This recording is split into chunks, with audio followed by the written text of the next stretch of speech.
Hello, gorgeous people, and welcome to another TV Central one-on-one podcast. I'm Aaron Ryan. This is episode 27, 2024. The Block, Australia's favourite renovation show, celebrates 20 seasons this year in picturesque Phillip Island and premieres on Monday, August 12 at 7:30 p.m. on Channel 9 and 9 Now. Host Scott Cam is back for a remarkable 18th season, and he'll be joined by co-host Shelley Craft in her 17th season with The Block.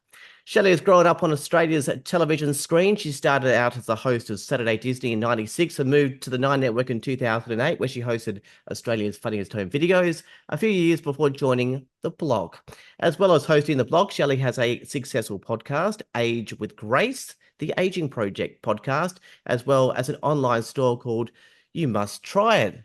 Busy girl. Shelley has completed another renovation of her own after a year-long build in Byron Bay and now counts the Hemsworth brothers as her neighbours. She's renovated the house with her husband Christian with the support of her two girls, Mila, 13, and is it Edie, age 10? It is. Yeah. Shelley, she's 12, yes. She's 12. Oh, wow. Yes. Shelley 12 and 13, my girls. Wow, they're growing up.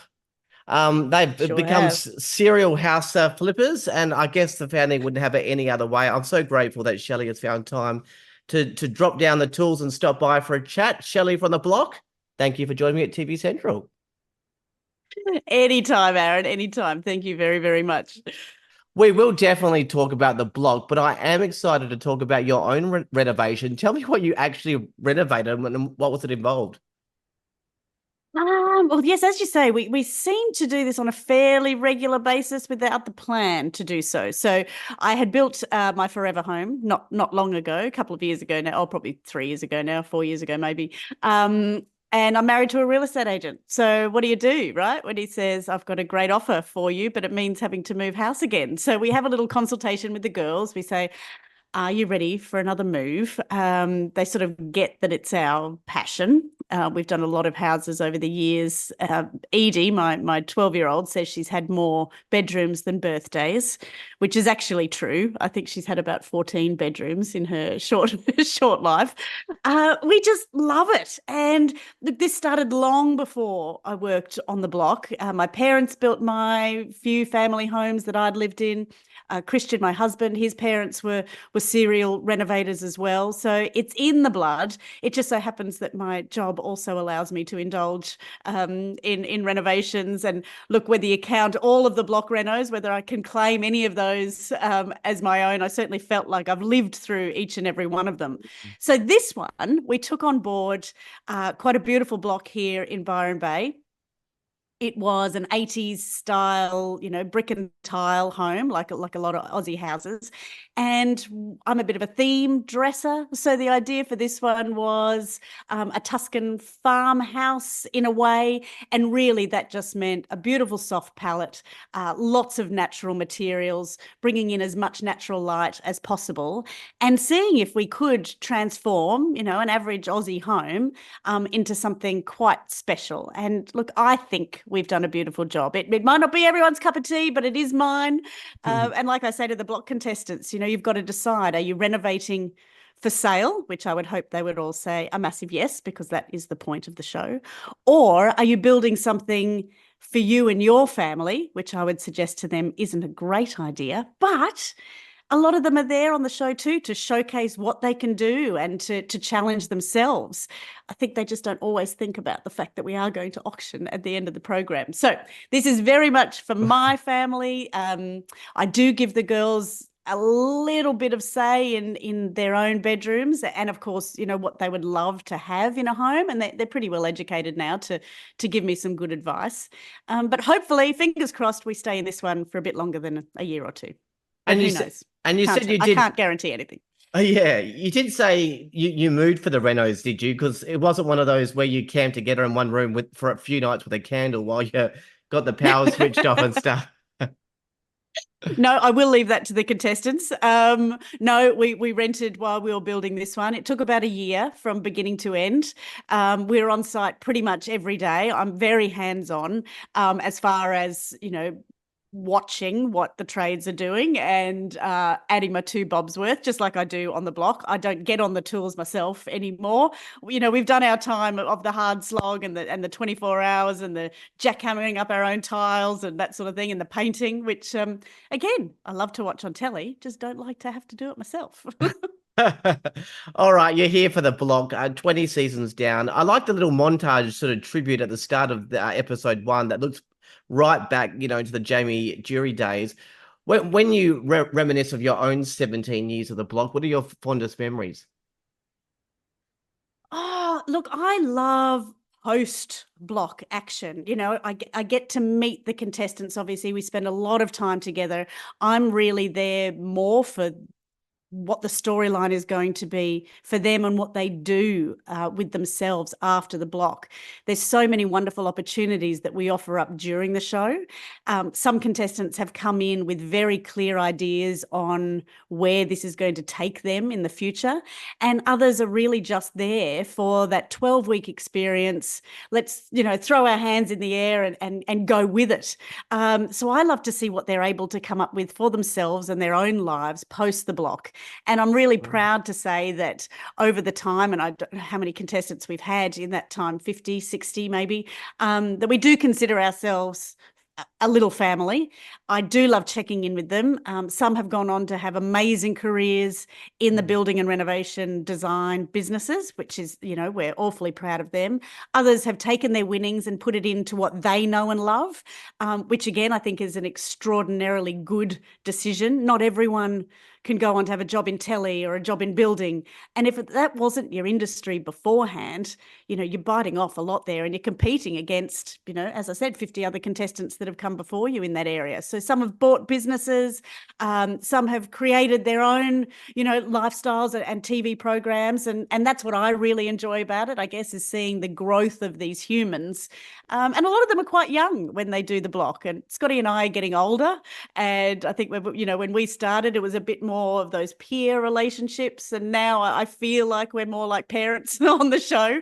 But for me, yeah, seeing that transformation and that growth of people, what they go through on the block is extraordinary, and you can grow from that, or you can, you can fight it as much as you want, but ultimately it is going to change you as a person, and hopefully that's always for the better. Do you see a difference in the type of contestants compared to years gone by? I guess I've noticed the increase in drama, but maybe there was always been drama, but more ended up on the cutting room floor in the past. Is there a difference in the type of contestants that have come through? Look, we've had I guess the birth of social media over the last 20 years that the block's been on air as well. It certainly didn't exist back in the Jamie Jury days. We were really the first sort of wave of reality TV shows here in Australia as well, and worldwide probably. So I think that has all contributed to the type of people that we get auditioning every year. Back in the beginning, the show was quite unknown. It was on maybe 2 nights a week, or for that 2 hours, one episode, 2 hours on a weekend. Now we're on Sunday, Monday, Tuesday, Wednesday nights. There'll be some specials where we'll pop up for an extra night. We're making a heck of a lot of TV these days. So I think it's a little bit of both. We are seeing more content. And because of that, you can't just watch renos the whole time. There's a lot that goes on site that doesn't involve the tools. And I think as a reality show, you've got to show all of that. It's not a normal building environment by any means. They're under a great deal of pressure. As I said, my 4-bedroom house here took me a year to build. They're banging that out in 12 weeks. So There's going to be a lot more pressure. There's going to be a lot more stress. There's a lot more people on site, that's for sure, which is going to lead to conflict and friendships and dramas. And there's a lot of confusion. The Mitre 10 truck rolls up. It dumps a whole heap of plasterboard there. Who's to say that you get the right delivery? And that happens on every building site across Australia.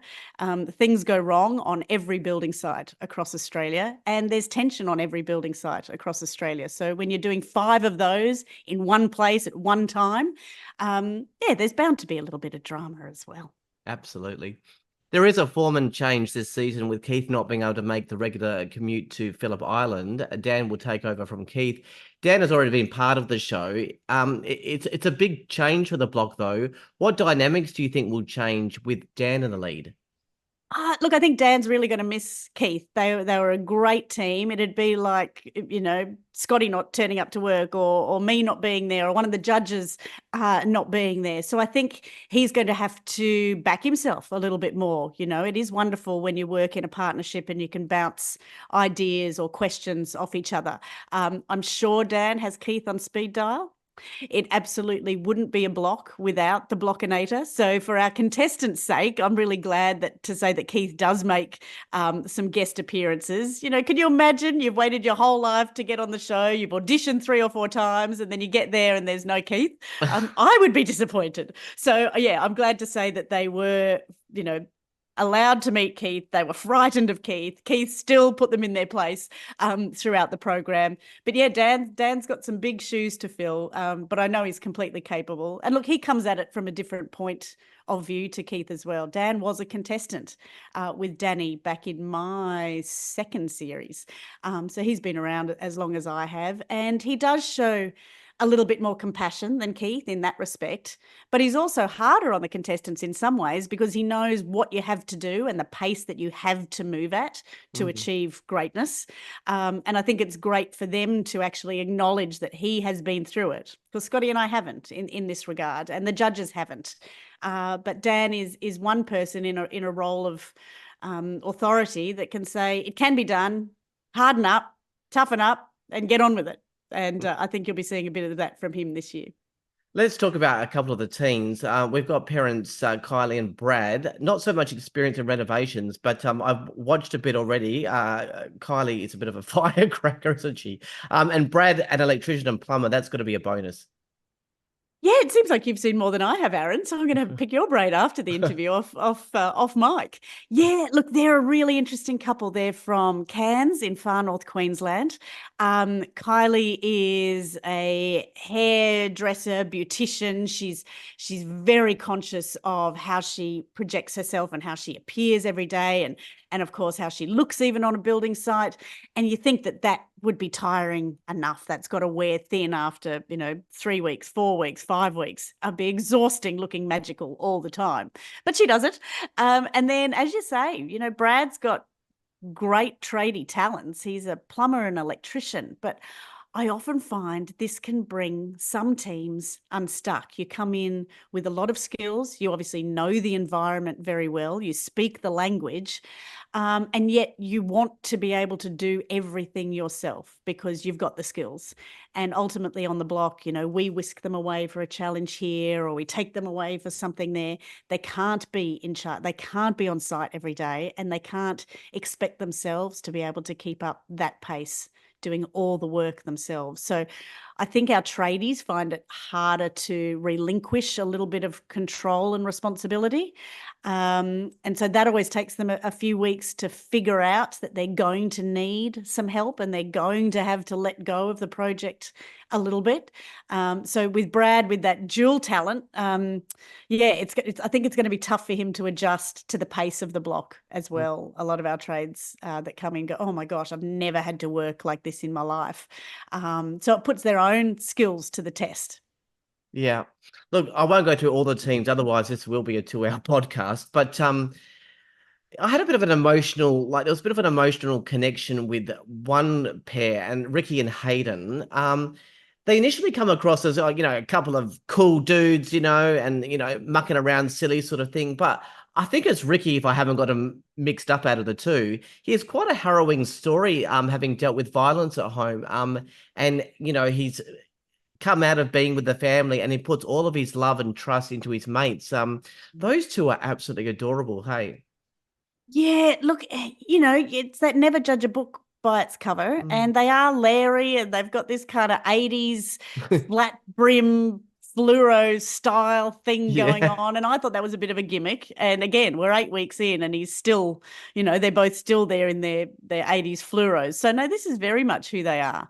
Ricky, as you'll see, it comes across larger than life, and yeah, I'm sure he's got some demons in there from his life. And Hayden, who is sort of, I guess, whenever you find those boy partnerships, even when you look at, Hamish and Andy, for instance, there's always the lair, and then there's the solid building Mm, block, and Hayden very much is that for Ricky, and he lets him play. They're great mates, and if everyone could have a mate like Hayden, or a mate like Ricky, I guess, as well, if you're ready for the ride, they're extraordinary. And Hayden, we see, his beautiful partner Chelsea and his brand new baby Matilda are around a little bit, and that's lovely. And Ricky's a huge support for Hayden and his young family, and that's their motivation for this show. Why would two Aussie blokes want to come on a show like this? Well, ultimately, it's to set Hayden up and his mm, young family up for a brighter future.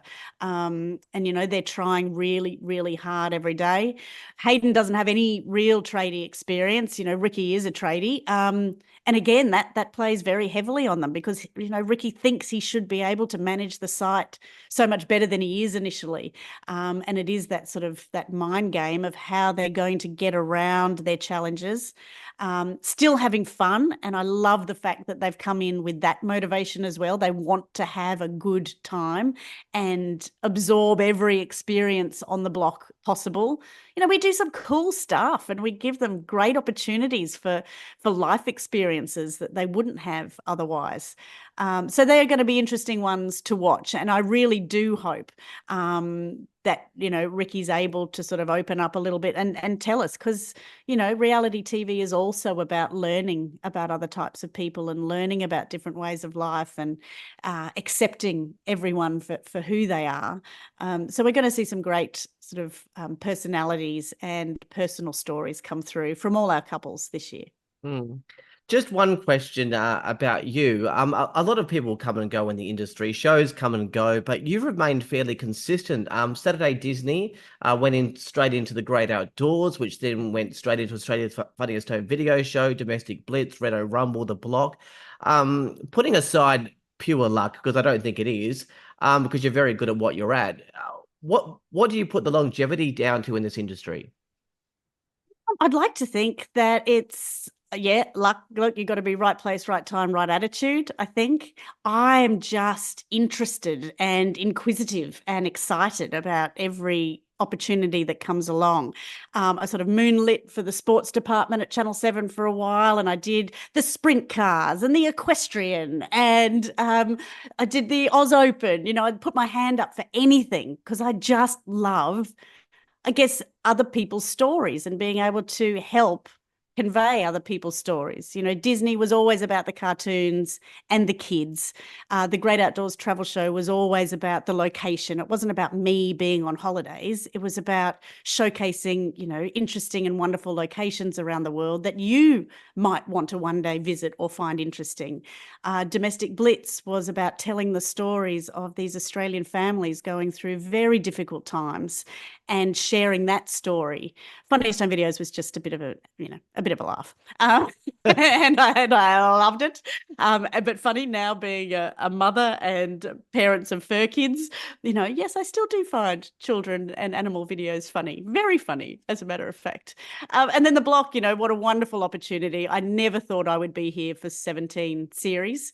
If anything else came along, you've got to go, oh, would that be interesting? But it's such a great show. And it is that storytelling. I love watching it as much as everyone out there. I'm only there a couple of days a week, so I miss a lot of the action and a lot of the drama.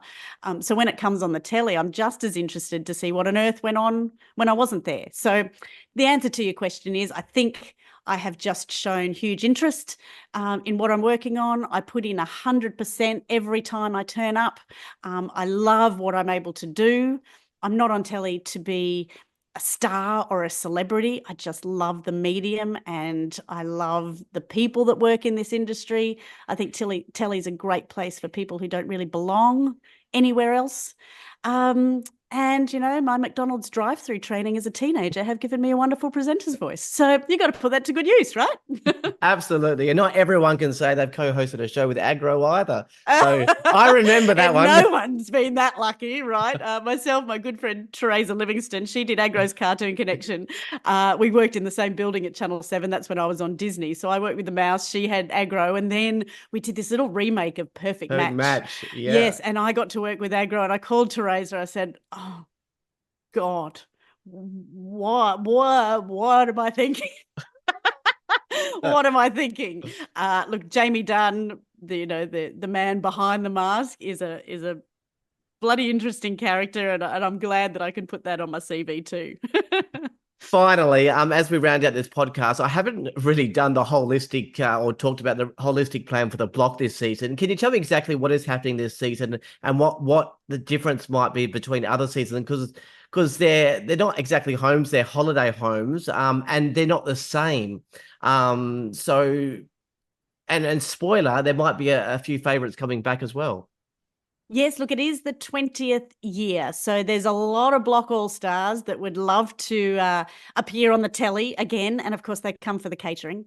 So we're going to see some guest appearances from our favourites, perhaps some of our villains, the people that we love and the ones we love to hate along the way too. They're sort of dropping in to say g'day. And of course, again, small handful of people in the world have been through what our contestants go through. So they'll add some friendly advice along the way, I'm sure. We're doing what was a deserted holiday resort. There was 10 cabins originally around a communal pool and tennis court sort of barbecue area. So we're making that over. The 10 houses will end up being 10 cabins. It will end up being 5 beautiful homes at the end of the day. And look, who we see at auction and what they choose to do with these houses is going to be really interesting, because I love regional living. I live in a small beachside country town, and I love this way of life. So for us to say they're just holiday homes, we might get people from the city thinking it's time to make the sea change or the tree change. It's 2 hours from Melbourne. There's a lot happening on Phillip Island. There's sort of this amazing art community developing. There's vineyards, there's agriculture, there's amazing surf breaks all the way around the island. You've got this wonderful natural paradise with some great tourist attractions. So there's tourism there as well. There's no reason why we wouldn't get families wanting to relocate down there. The homes will be magnificent. I imagine, as far as holiday homes go, they'd be quite extravagant for a holiday house, particularly from what Phillip Island is traditionally known for, which is sort of your boating and camping and fishing and nature walks and that sort of thing. Yeah, look, I'd love to see some families moving down there, or perhaps some local families that are ready to upgrade and reward themselves with, a new beautiful family home with amazing facilities in a cool little community, and become a bit of block history. Who knows? Yeah, it looks huge. I watched the first couple of episodes. Looking forward to it. Shelley, you've had a major impact on the lives of so many generations. I'll finally remember you from Saturday Disney. Funding Us Home Thank you, videos Aaron. was a staple on Saturday nights for many families around Australia, and 17 years on the block. Wow. Thank you for your contribution to television and the media landscape, and I hope there's many more years to come. Thank you, Aaron. Thank you very, very much. As I said, I just love my job, and I'll give it 100% for as long as they'll have me. You always do. That was the gorgeous Shelley Craft from the blog, celebrating 20 years as a show, and Shelley celebrating 17 seasons. Wow. The blog starts Monday, the 11th of August at 7:30 p.m. and continues also the 12th of August. It continues Tuesday and Wednesdays, and then it's back to Sundays at 7 o'clock on 9 and 9 Now. Well, that's it for another TV Central 101 podcast. For all the latest television news, streaming info, ratings, cinema movie reviews, TV guides and podcasts, head to tvcentral.com.au. But for now, I'm Aaron Ryan. Thanks to Shelley Craft. Bye for now.